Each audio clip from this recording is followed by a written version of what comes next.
नमस्कार. माझ्या यूट्यूब चॅनलमध्ये तुम्हा सर्वांचे खूप खूप स्वागत आहे. आजच्या व्हिडिओमध्ये आपण पाहणार आहोत, तुम्हाला जर आयुष्याची 60 ते 100 वर्ष उत्तम जगायचे असेल तर असे करा तुमचे आर्थिक नियोजन. चला तर मग आपण या सिरीजमध्ये विभागणी 3 भागात केली आहे. पहिल्या भागात आपण आर्थिक नियोजन बघणार आहोत, दुसऱ्या भागामध्ये आपण आरोग्याचं नियोजन बघणार आहोत आणि तिसऱ्या आणि शेवटच्या भागात आपण बघणार आहोत तर मेंटली आणि हेल्थचे नियोजन. 60 वर्षाचे वय गाठल्यानंतर आपल्याला असं वाटतं की आता विश्रांती घ्यायची वेळ आली आहे. पण खरी विश्रांती तेव्हाच मिळते जेव्हा आपलं मन शांत असतं, आणि मन तेव्हाच शांत असतं जेव्हा खिशात शिल्लक उरलेली असते. या वयात शरीराचं बळ थोडं कमी होतं, परंतु अनुभवाचं बळ मात्र प्रचंड असतं. आणि अनुभवाच्या जोडीला जर आर्थिक शहाणपण नसेल तर जगणं हळूहळू परावलंबी होत जातं. वय वाढतंय हे तर निसर्गाचं सत्य आहे, पण वाढत्या वयाला योग्य नियोजनाची साथ जर नसेल तर वय भार न होता तर वय भव्य वाटू लागलं पाहिजे. काय आहे की वाढत्या वयाबरोबर योग्य नियोजनाची साथ असायला हवी, तरच वय आपलं भार न बनता ते भव्य होऊ लागतं. आणि म्हणूनच 60 ते 75 हा पहिला टप्पा सक्रिय आयुष्याचा, 75 ते 90 हा सावध आणि सन्मानाच्या आयुष्याचा, आणि 90 ते 100 हा निर्भरतेतही आत्मगौरव टिकविणारा टप्पा आहे. या तिन्ही टप्प्यात पैसा, परिस्थिती आणि संगत असली तर आपलं आयुष्य जसं गणपती विसर्जनाच्या शेवटच्या आरतीसारखं असतं, थोडं हळवं पण समाधानाने परिपूर्ण होऊ शकतं. तर आपण पहिला टप्पा पाहूया, वय वर्ष 60 ते 75, ज्याला आपण सक्रिय निवृत्ती फेज असं म्हणू शकतो. आणि याचे वैशिष्ट्य काय आहे तर या वयाच्या टप्प्यावर आपलं आरोग्य तुलनेने चांगलं असतं, सामाजिक सक्रियता आपली कायम असते, खर्च कमी असतो कारण मुलं आता मोठी झालेली असतात, कमावती झालेली असतात. आपल्या नियोजनाची ज्या काही चुका आपण आधी केलेल्या असतील किंवा नियोजनच केलेलं नसेल तर दुरुस्ती करता येते. आणि या काळात सगळ्यात महत्त्वाचं, आता बघा, या काळात जो पैसा शहाणपणाने वापरला जातो तोच पुढच्या दोन्ही टप्प्यात आपला आधार बनतो. हे वाक्य कायम लक्षात ठेवा.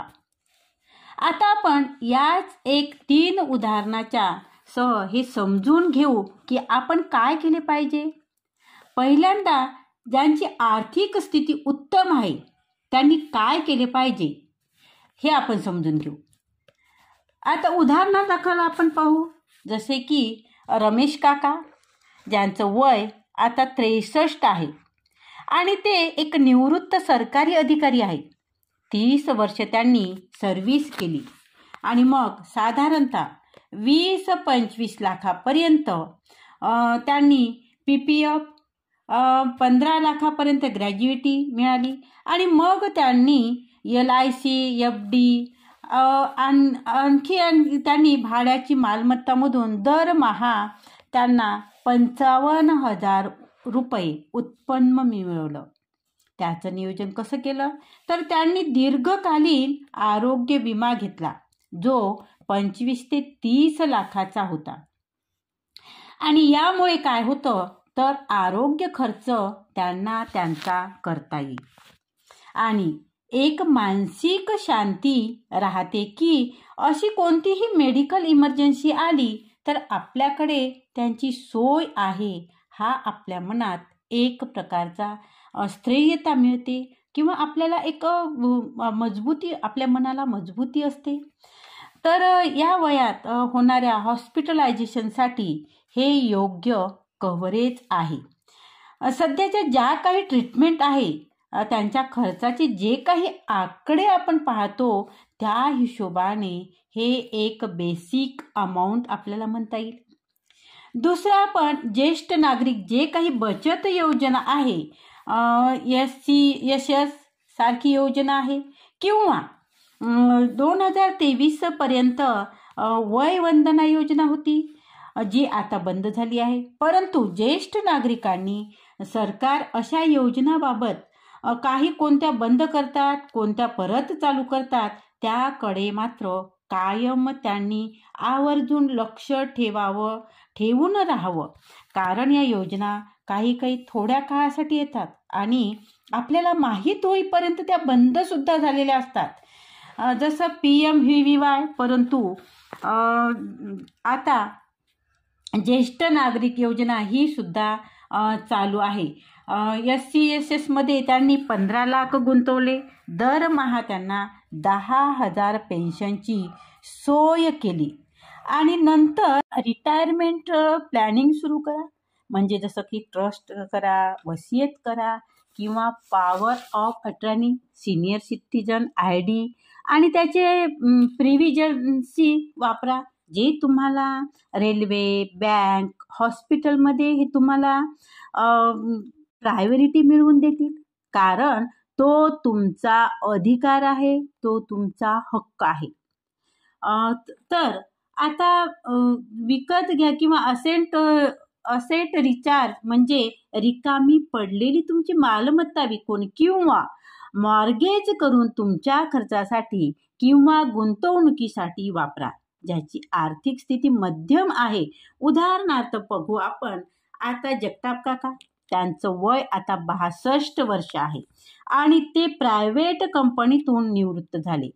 कुटुंबावर थोडंफार खर्चाचा ओझं होतं. कारण त्यांचं निवृत्तीवेतन जे मिळालं म्हणजे एक लमसम अमाऊंट ती साधारण 10 लाखाच्या घरात. एक प्लॉट स्वतःचा होता, बँकेत FD होती आणि दरमहा साधारण 12,000 उत्पन्न त्यांचं नियोजन उत्पन्न होतं. आणि त्याचं नियोजन त्यांना कसं करता येईल, कारण निवृत्ती लाभ हा स्प्रेड करून वापरणारा म्हणजे SC मध्ये थोडी FD मध्ये थोडं म्युच्युअल फंडमध्ये. कारण अमाऊंट कमी असल्यामुळे पुढील रिस्क न घेता हे त्यांना क्रमप्राप्त झालं. कारण साधारण 2,500 रुपये मासिक व्याज मिळून SC जर 5 लाखाची केली तर त्यावर साधारण 3 ते 3,500 पर्यंत मासिक तुम्हाला प्राप्ती होऊ शकते. आरोग्य विमा हा 10 ते 15 लाखापर्यंत घ्या किंवा प्रीमियम थोडा जास्त असेल पण नंतरचे जे काही मोठे खर्च उद्भवू शकतात ते तुम्हाला टाळता येऊ शकते. मोठे जर घर असेल तर ते विकून छोटं घ्या. म्हणजे तुम्हाला आता मोठ्या घराची गरज नाही असं समजून आणि काही जी त्याची अमाऊंट रक्कम येईल ते तुम्ही तुमच्या आता ती कामी येऊ शकते. जी काही रक्कम तुम्हाला जास्तीची मिळालेली आहे ती तुमचं समजा काही कर्ज असेल ती कर्जसुद्धा भरून जी काही रक्कम उरेल ती अमाऊंट तुम्ही FD किंवा MIP मध्ये वापरा. दैनंदिन खर्चासाठी एक किरकोळ उत्पन्नाचा तुम्ही स्रोत उभा करा. कारण तुम्ही अजून ॲक्टिव्ह आहात. तुम्ही तुमच्या अजून तुम्ही 10-12 वर्ष तुम्ही काम करू शकता. आता बघा, तुम्ही अजूनही फिट आहात, ॲक्टिव्ह आहात आणि अजून तुम्ही 10 ते 12 वर्ष काम करू शकता. पार्ट टाईम म्हणा किंवा थोडंफार अंगमेहनतीचं म्हणा. मग अशा वेळी घरगुती मेस असेल, टिफिन सर्व्हिस असेल अथवा भाड्याने रूम देणे असेल, अशा गोष्टीमधून तुम्ही ॲडिशनल उत्पन्नाचा सोर्स तुम्ही उत्पन्न करू शकता किंवा तुम्ही मिळवू शकता. त्याचबरोबर मोफत सरकारी उत्पन्नाच्या काही योजना आहे, सरकारी योजना आहे त्याच्या वापरण्याची तुम्ही माहिती करून घेऊ शकता. जसे की सिनियर सिटीजन हेल्थ कार्ड असेल किंवा मग विविध काही योजना असतील, स्कीम असतात, तर त्यांची आपण माहिती ठेवली पाहिजे. आता तिसरं उदाहरण बघूया की ज्यांची आर्थिक स्थिती खराब आहे. उदाहरणार्थ आपण आता पुष्पाताई बघू, ज्यांची आर्थिक स्थिती खराब आहे. पुष्पाताई वय वर्ष 68. या आयुष्यातही त्यांची कमाई फारशी नाही आहे किंवा शिल्लकही त्यांच्याकडे फारसं काही नाही आहे. त्यांच्या मुलाबरोबर त्या राहतात. कोणताही त्यांनी विमा घेतलेला नाही. त्यांच्या मुलासोबत राहतात आणि नियमित त्यांच्याकडे उत्पन्नाचं कुठलंही साधनसुद्धा नाही आहे. त्या साधारण आहेत आणि 2,000 ते 3,000 रुपये त्यांना मिळकत दरमहा मिळकत मिळते की त्या अशाच एका छोट्या मोठ्या कामामधून किंवा शेतमजुरीमधून त्यांना 2 ते 3,000पर्यंत मासिक किंवा दरमहा त्यांना मिळते. तर त्यांनी काय करायला हवं, तर त्यांनी सरकारी योजनांचा प्रामुख्याने लाभ घ्यावा. उदाहरणार्थ इंदिरा गांधी राष्ट्रीय वृद्ध पेन्शन योजना असेल, जी 1,000 रुपये दर महिन्याला त्यांनी घ्यावी. किंवा अन्न सुरक्षा अंतर्गत मोफत रेशन येतं, ते मिळू शकते त्यांना. त्यांनी लाभ घ्यावा, ज्यामुळे त्यांच्या रेशनचा किंवा किराण्याचा त्यांचा खर्च कमी होऊ शकतो. मोफत आरोग्य योजनांचा त्यांनी वापर करू शकतात. महात्मा फुले जन आरोग्य योजना आहे. त्याचबरोबर ज्यांच्याकडे 1.5 लाखापर्यंत कव्हरेज आहे, ते PMC असेल, अर्बन क्लिनिक असेल आणि ज्यामध्ये मोफत तपासणी त्या करू शकतात. काही NGO सुद्धा आहे, NGO मार्फत सुद्धा किंवा त्या आरोग्यविषयक मोफत तपासणी शिबिर ते घेतात, लावतात. काही सामाजिक संस्था अशा असतात की त्यासुद्धा आरोग्य तपासणी लावतात आणि त्यामधून त्यांच्या आरोग्याच्या ज्या काही तक्रारी आहेत त्या संदर्भात त्या उपचार घेऊ शकतात. NGO किंवा समाजसेवी संस्था यांचा आधार त्या घेऊ शकतात. ज्यांच्याकडून मोफत औषध किंवा किराणा मिळतो, आपल्याकडेचं जे कौशल्य त्या वापरू शकता. किंवा एखादं सेंटरमध्ये योगा शिकवणे असेल किंवा त्या नारळी फुलाची विक्री असेल किंवा ज्येष्ठ नागरिकासाठी सहवासाचं काम असेल किंवा लहान सहान असे काम असतील किंवा एखाद्या दुकानात सेल्समनचं काम असेल, जिथे त्यांना थोडा वेळ सावलीतच त्यांना जॉब असेल, किंवा त्यांनी काय करायला पाहिजे की शासकीय वकिलामार्फत वसियत आणि सल्ला त्यांनी घ्यायला हवा. भविष्यात घरावर किंवा संपत्तीवर त्यांचा हक्क असावा, त्यांचा अधिकार असावा. या दृष्टीने हा मुद्दा फार महत्त्वाचा आहे आणि ते तुम्ही याच स्टेपमध्ये करू शकता. कारण पुढच्या स्टेपमध्ये जसे तुम्ही जाल त्यानंतर तुम्हाला जे काही गोष्टीला तुम्हाला सामोरे जावं लागते, तुमची शारीरिक क्षमता नसते पुढे तर तुम्ही त्या आताच करू शकता. आणि म्हणून हे फार महत्त्वाचं आहे की तुम्ही एखाद्या वकिलामार्फत, शासकीय वकिलामार्फत वसियत आणि सल्ला घेऊन त्या दृष्टीने त्यांनी फायदा घ्यावा किंवा आपल्या घरावरचा किंवा संपत्तीवरचा जो काही हक्क आहे तो हक्क त्यांचा अबाधित राहावा. हे फार महत्त्वाचं आहे. आता वय वर्ष 60 ते 75 ही संधीचं वळण आहे. आर्थिक सुबत्ता असेल तर शिस्त ठेवा.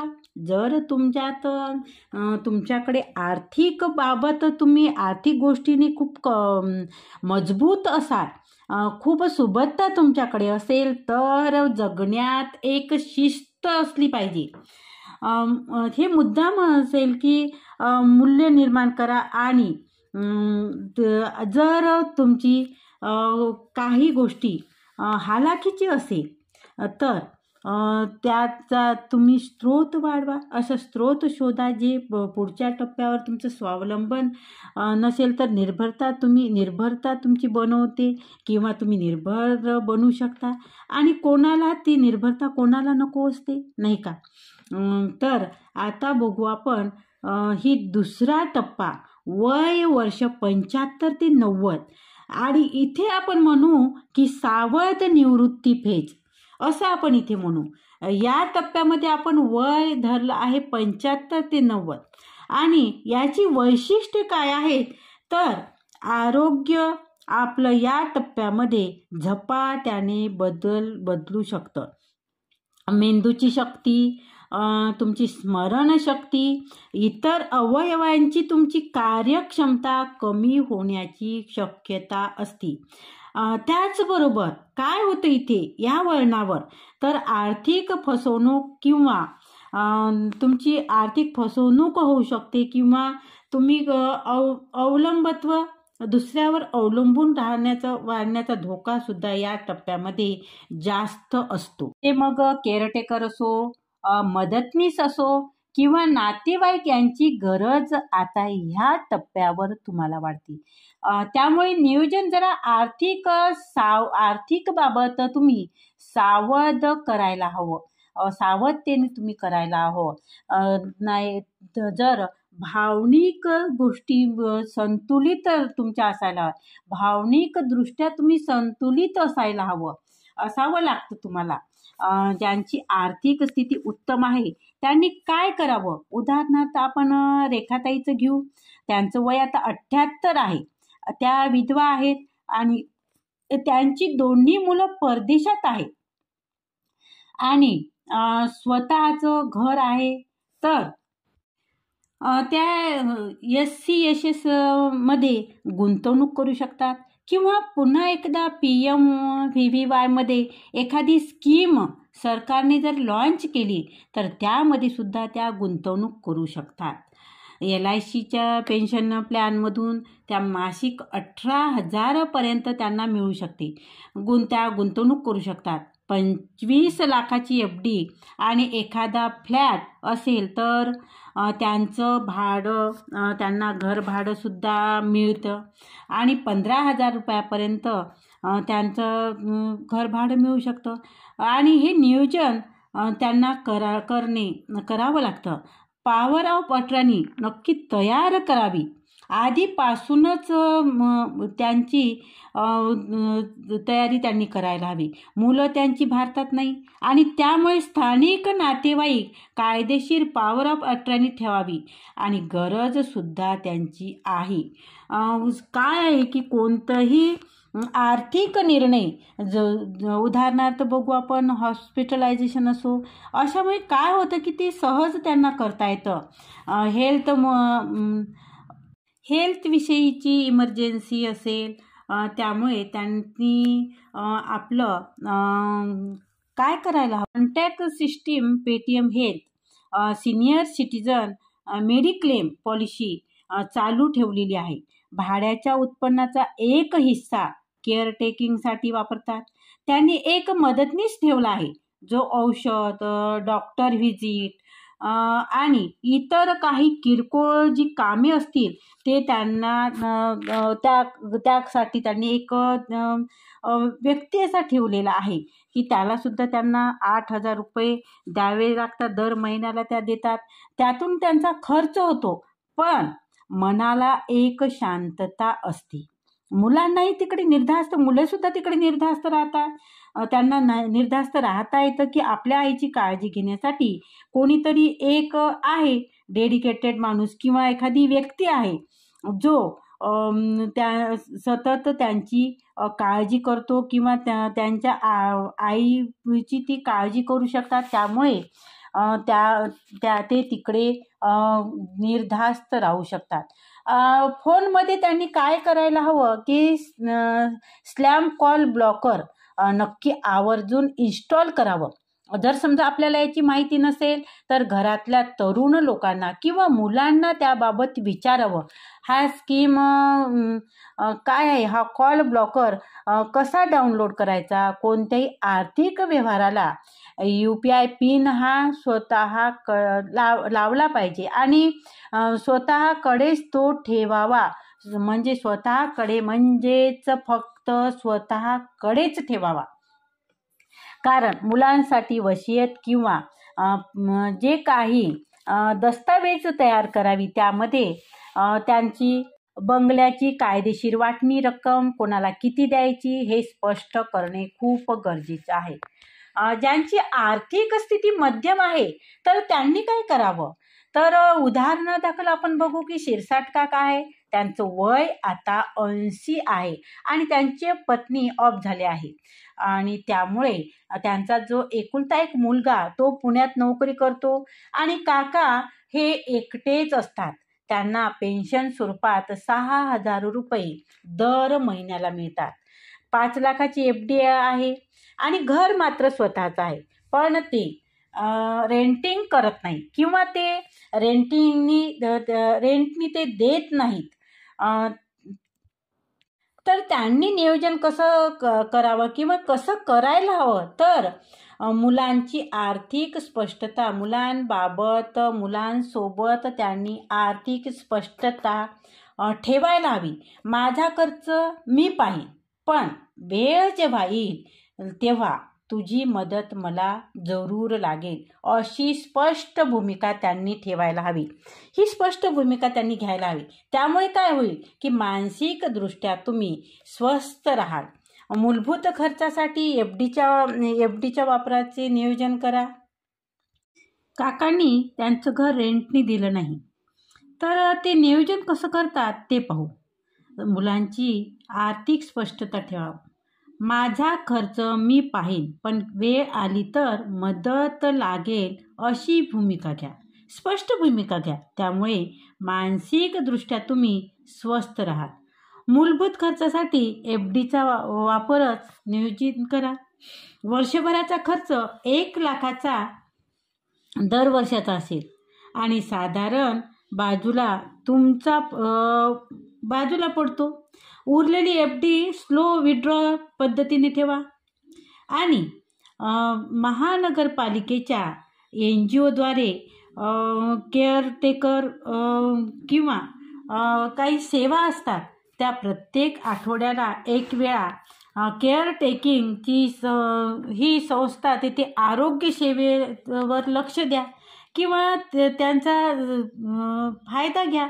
सरकारी हॉस्पिटलमध्ये मोफत तपासणी करू शकता किंवा जवळपासच्या जनऔषधी केंद्रातून तुम्ही औषधी विकत घेऊ शकता, ज्याचे कंटेंट मात्र सेम असतात.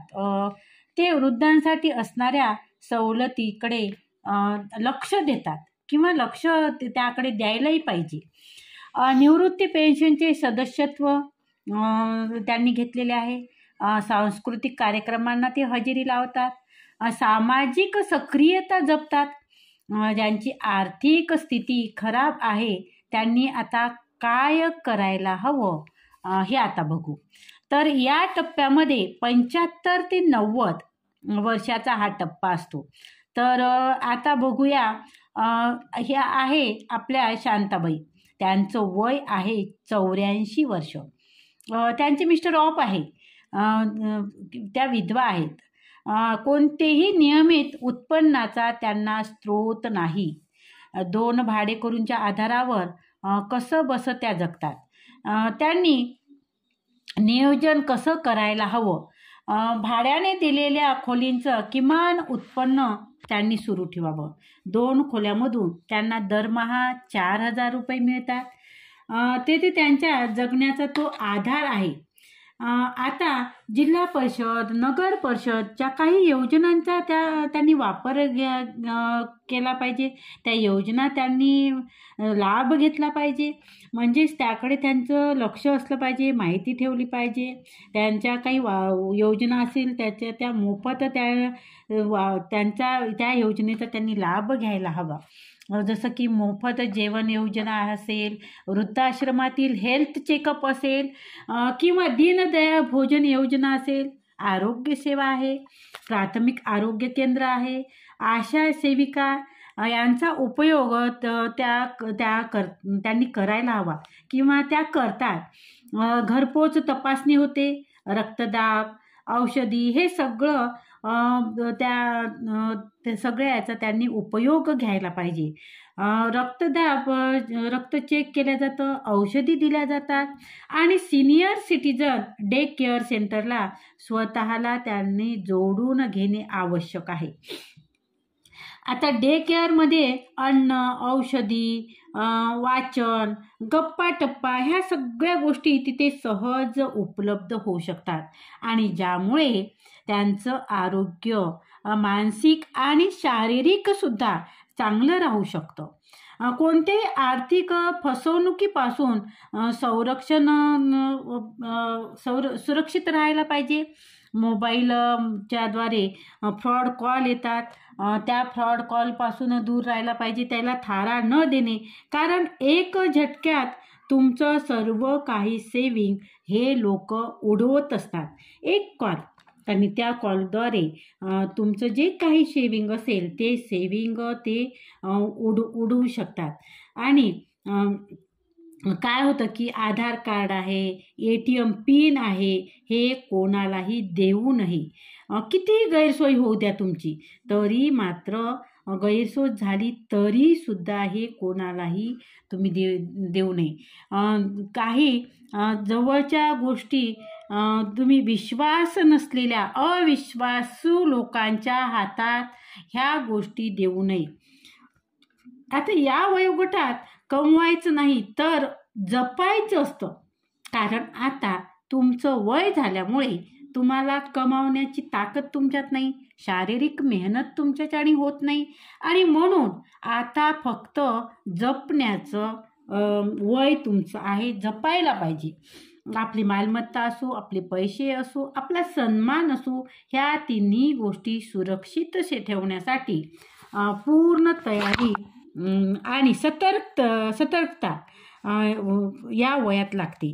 आता वय वाढत आहे पण माणूस पण नाही, हेच आपलं आता सामर्थ्य आहे. आता बघू आपण तिसरा टप्पा, वय वर्ष 90 ते 100. आता हे आहे निर्भरता आणि सन्मानाचं फेज असे आपण म्हणतो. आणि याची वैशिष्ट्य काय आहे ते आपण आता बघू. आता रोजच्या आयुष्यामध्ये दुसऱ्यावर म्हणजेच मुलं असोत, सुना असोत किंवा मदतनीस असोत यांच्यावर अवलंबून राहावं लागतं. स्मरणशक्ती, निर्णय क्षमता, हालचाल यामध्ये खूप मोठा बदल होतात. आर्थिक गैरफायदा कोणी घेऊ शकतो, धोका होऊ शकतो आणि ह्यामध्ये धोक्यामध्ये चांगलीच वाढ होते किंवा वाढतो. कौटुंबिक आणि सामाजिक आणि वैद्यकीय सहकारी अत्यंत आवश्यक या वयामध्ये असते. त्यामुळे काय होते, आर्थिक सन्मान आणि आत्मगौरव जपणे ही खरी प्रतिष्ठा या टप्प्यामध्ये असते. ज्यांची आर्थिक स्थिती उत्तम आहे, उदाहरणार्थ बघू आपण रामचंद्र काका, वय वर्ष त्यांचं 97 आहे आणि ते बँकेत माजी बँक अधिकारी होते, बँकेत काम करत होते. ते स्वतःचा त्यांचा फ्लॅट आहे, फ्लॅटमध्ये राहतात, केअरटेकर आणि होम नर्स आहे. तर ते काय करतात त्यांचं नियोजन बघू. पहिले तर त्यांनी रिव्हर्स मॉर्गेज यांचा वापर त्यांनी केला. तर घर विकायचं नाही पण त्यावर आधारित मालमत्ता आणि उत्पन्न मिळवायचं. म्हणजे त्यांच्या घराचे आता साधारण त्यांच्या घराचं व्हॅल्युएशन 1.5 कोटी आहे. तर त्यावरून त्यांना बँक आता 35,000 रुपये देते आणि ती जिवंत असेपर्यंत त्यांना दर महिन्याला 35,000 रुपये मिळणार. आणि त्यांच्या मृत्यूनंतर बँक मग ते घर विकून ती जी रक्कम येईल ती रक्कम बँक घेते, म्हणजेच त्यांना रिव्हर्स मॉर्गेज असे म्हणतात. दुसरं आहे हाऊस क्लोज स्टॉप मॅनेजमेंट यंत्रणा. पूर्ण वेळ मदतनीस, नर्स, सफाई कामगार यांना दरमहा ठराविक रक्कम त्यांना द्यावी लागते. आणि हे सगळे व्यवहार हाताळण्यासाठी जर जवळचं कोणी मुलं, सुना, नातवंड नसतील तर एखादा विश्वासू एजंट किंवा वकील याची सोय करणे गरजेचे असते. आता बघू, लीगल विल म्हणजे इच्छापत्र, वसियत आणि नॉमिनेशन हे एक कायम क्लिअर ठेवणे खूप गरजेचं आहे. सर्व मालमत्ता मुलांमध्ये नीट वाटून देणे, कोणताही वादाशिवाय आणि कायदेशीररित्या नोटरीमार्फत ती मंजूर सुद्धा करून घेतली. इमर्जन्सी मेडिकल सिस्टम आणि तातडीचे संपर्क यादी त्यांनी ती कायम जवळ ठेवतात. घरात पॅनिक बटन आहे, ॲम्ब्युलन्स या गोष्टीची सोय करून ठेवलेली आहे. मुलं, डॉक्टर, केअरटेकर यांची यादी हाताशी अशी ठेवलेली आहे. त्यांचे मुलं असो किंवा डॉक्टर असो किंवा केअरटेकर असो, यांच्या जी यादी आहे तर ती यादीसुद्धा त्यांनी आपल्या हाताशी ठेवलेली आहे. फ्रीजवरती मॅग्नेटला लावून ठेवलेली आहे. आर्थिक निर्णयासाठी सल्लागार किंवा कौटुंबिक सल्ला समिती आहे. नातवंडासोबत किंवा मुलांसोबत एकत्र निर्णय घेतले जातात. यामुळे विश्वास आणि सन्मान दोन्ही सुद्धा टिकवून ठेवला जातो किंवा टिकून राहतो.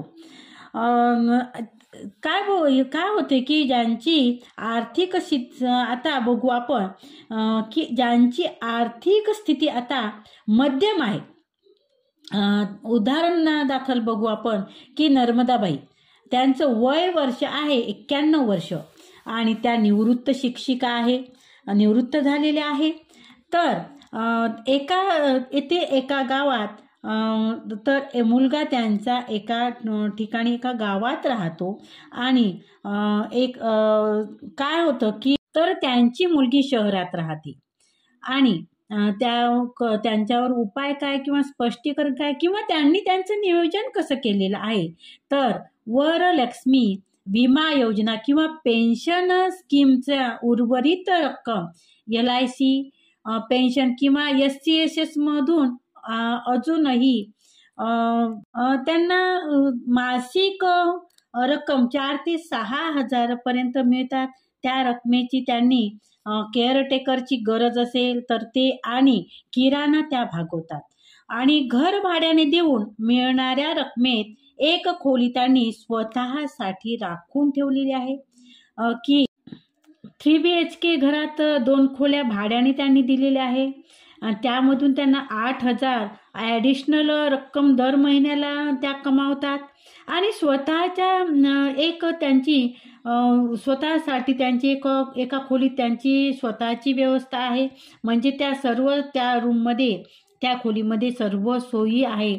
संडास असो, बाथरूम असो, तर ह्या सगळ्या गोष्टींनी युक्त त्या एका रूममध्ये राहतात. त्याचबरोबर महात्मा फुले आरोग्य योजनेचा त्या वापर करतात. त्यांना त्यात जिल्हा रुग्णालयात मोफत उपचार मिळतात आणि मुलांवर आर्थिक भार न घालता किंवा न देता सन्मानाने त्या उपचार घेतात. NGO किंवा कम्युनिटी ग्रुपमधून मोफत वाचन, मनोबल सल्ला आणि इतर अन्नविषयक योजना याचाही त्या लाभ घेतात. आणि संध्याकाळी वाचन क्लब असो, भजनी मंडळ असो, त्यामुळे त्यांचा दिवस आनंदात जातो. तपासणी करून विल जे आहे किंवा मग ट्रस्ट बाबतचे कायदेशीर मार्गदर्शन त्या घेऊ शकतात. कारण मुलांमध्ये मालमत्ता वाटप स्पष्टपणे होणे गरजेचे आहे. त्यामुळे नंतरचे वाद आणि मानसिक त्रास टाळतात. कायदा व वरिष्ठ नागरिक हक्क कार्यालयाची त्या संदर्भात मदत त्या घेतात. किंवा मदत लागली तर ते आवर्जून त्यांनी घ्यावी किंवा घ्यायला पाहिजे किंवा त्या घेतात. ज्यांची आर्थिक स्थिती आता खराब आहे त्यांनी काय करावं, त्यांनी कशा प्रकारे नियोजन करावं ते आपण बघू. आता बघा, मुकिंदराव वय वर्ष त्यांचं 95, कोणी जवळचं नातेवाईक नाही आणि ते भाड्याच्या घरात ते राहतात. एका रूममध्ये एक खोलीत राहतात, एकटेच राहतात आणि शेजाऱ्यांवरती त्यांना अवलंबून राहावं लागतं. तर त्यांनी त्यांचं नियोजन कसं करावं, तर स्थानिक समाजसेवा संस्था किंवा वृद्धाश्रमाची मदत त्यांनी घ्यावी. काय आहे की हेल्पेज इंडिया असेल, श्रावणबाळ योजना असेल इत्यादी संस्थांमार्फत त्यांना आश्रय आणि जेवण मिळतं. काही ठिकाणी निवास प्लस सहकार्य या सगळ्या गोष्टी मोफत मिळतात. तर त्यांनी माहिती आधीच करून घ्यायला हवी, म्हणजे 90च्या टप्प्यात यायच्या आधी. आणि जेव्हा तुम्ही 75 ते 90च्या टप्प्यामध्ये आहात आणि आपली आर्थिक परिस्थिती जर कशी आहे हे ओळखून आपण हे निर्णय किंवा प्लॅनिंग त्या टप्प्यातच करणे खूप गरजेचे आहे. राज्य शासनाच्या वृद्ध नागरिकांसाठी काही मोफत योजना आहेत, जसे की वृद्ध सुरक्षा योजना अंतर्गत दरमहा जो काही हप्ता मिळतो 1000 रुपये, तर आधार, बँक पासबुक आणि स्थानिक तहसील ऑफिसमधून अर्ज करून त्या गोष्टीचे फायदे त्यांनी घेणे गरजेचे आहे. जनऔषधी केंद्रामधून आवश्यक औषधी जी काही आहे ती फुकट किंवा स्वस्त दरात त्यांना मिळते. सामान्य औषधापेक्षा 60% अधिक कमी किमतीत ती उपलब्ध होतात किंवा मिळते ते आपल्याला. दरमहा 1000 पेक्षा कमी खर्चात ते व्यवस्थापन करतात. मोफत केअर किंवा काही हेल्प योजना म्हणजे पंधरवाड्याला 15 दिवसाला 1-2दा येणारी सेवा, स्वच्छता, जेवण, औषध यामध्ये काही प्रमाणात मदत मिळते. चाळीतील मंडळी किंवा आजूबाजूचे शेजारी असेल तर किंवा मंदिर समिती किंवा युवक संघटना त्याने जोडाव्यात. कारण 90 तुम्ही क्रॉस केलेली आहे, आता 90 वर्ष तुम्ही क्रॉस केलेली आहे आणि त्यामुळे समाजासाठी तुम्ही एक सन्माननीय ज्येष्ठ नागरिक आहात किंवा अति ज्येष्ठ नागरिक आता तुम्ही आहात किंवा त्यामुळे काय होतं की तुम्ही अति ज्येष्ठ नागरिक आता आहात आणि त्यामुळे तुम्ही कधी अशी रिक्वेस्ट केली किंवा विनंती केली तर अनेक संघटना समोर येऊन तुम्हाला हवी ती मदत करू शकतात. मोबाईल किंवा स्मार्टफोन नसल्यास किंवा वापरण्यास तो कठीण वाटत असल्यास टेलिफोन हेल्पलाईन वापरा, जे सिनियर सिटीजन हेल्पलाईन आहे. काय आहे की सिनियर सिटीजन हेल्पलाईन नंबर मी इथे तुम्हाला सांगत आहे, तो आहे 14-567 14567 किंवा सरकारद्वारे ज्या काही सुविधा असतात, कोणताही त्रास असेल किंवा आपत्कालीनमध्ये कोणती माहिती यामध्ये तुम्हाला मिळू शकते. वय 90च्या पुढे गेले की शरीर थकलेले असते पण आत्मा अजूनही जगण्याची इच्छा ठेवून असतो आणि म्हणूनच पैशाचा वापर हा स्वतंत्र जगण्यासाठी असावा. इतरांवर बोज न होता सन्मान हा हक्क आहे. सन्मानाने जगणं हे तुमचं हक्क आहे, तुमचा तो अधिकार आहे, कुठल्याही दयेचा अर्ज नव्हे. कारण मरण जवळ आलं की लोक म्हणतात किती जगलात, पण खरं समाधान तेव्हाच मिळतं जेव्हा आपण म्हणू शकतो माझं जगणं मीच प्लॅन केलं होतं, मीच आखलं होतं. मी हे सगळं माझ्या जगण्याचा प्लॅन मी स्वतः केलेला होता. आणि खरा आनंद, खरं समाधान आहे ते फक्त त्यामध्ये की जे तुम्ही आखलं आहे, जे तुम्ही तुमच्यासाठी प्लॅन केलेलं आहे, त्या प्लॅनिंगने तुम्ही जगला आहात. खरं समाधान त्यात आहे. परावलंबी जीवन जगण्यात खरंच काही समाधान नाही किंवा त्यात कुठल्याही गोष्टीचं परावलंबत्व हे माणसाला नकोच असतं. माणसाला ते एक हेल्पलेस करून ठेवतं. आणि म्हणून स्वावलंबी जीवन हे कधीही चांगलं असतं. आता वय तर हा केवळ आकडा आहे, पण त्या आकड्याला अर्थ कधी येतो? तर त्या आकड्याला अर्थ येतो तो स्वातंत्र्यामुळे, तुमच्या स्वातंत्र्यामुळे मिळतो. नियोजन करताना आपली सांपत्तिक स्थिती, आर्थिक स्थिती कशी असो, योग्य माहिती आणि थोडं शहाणपण, थोडा आत्मसन्मान आणि यातून आपण वर्ष 100 पर्यंत शांत आणि सन्मानाने जगू शकतो. शेवटी पैसा हा आधार असतो, पण जगण्याची प्रेरणा हे पैसा तर जगण्यासाठी आवश्यकच आहे, तो तुमचा आधार आहे, पण जगण्याची खरी प्रेरणा ही आत्म्यावर असते. आपण सगळे वयाच्या विविध टप्प्यावर आहोत. कोणी 65 पार केला आहे, कोणी 78 पार केलेली आहे, कोणी 92च्या वर गेलेले असेल किंवा 92 वर्ष पार केलेली असेल. पण या प्रवासात सोबत चालणारे काही थांबतात तर काही आठवणी उरतात, नाही का? इथे काही दुःख झाकली जातात, पण एक गोष्ट सोडायची नाही, हे आवर्जून सांगेल मी. एक गोष्ट तुम्ही अजिबात सोडायची नाही आणि ती म्हणजे स्वतःचा स्वाभिमान, स्वतःचा आत्मसन्मान. आपलं आयुष्याचं शेवटचं दशक हे सुट्टीचा काळ नाही आहे, तर स्वतःचं आयुष्य जगण्याचा खरा हक्क आहे. पैसा हा फक्त चलन नसतो, तर तो आपली निर्णय क्षमता, प्रतिष्ठा आणि आत्मगौरव जपणारा आधारस्तंभ असतो. आणि म्हणूनच आज आपण ज्येष्ठ झालो असलो तरी आर्थिक शहाणपण, थोडं पूर्वनियोजन आणि थोडं आत्ममूल्य जपून ठेवलं तर वय कोणतंही असो, आपलं शेवटचं पान सुद्धा सुवर्णाक्षरात लिहिलं जाईल.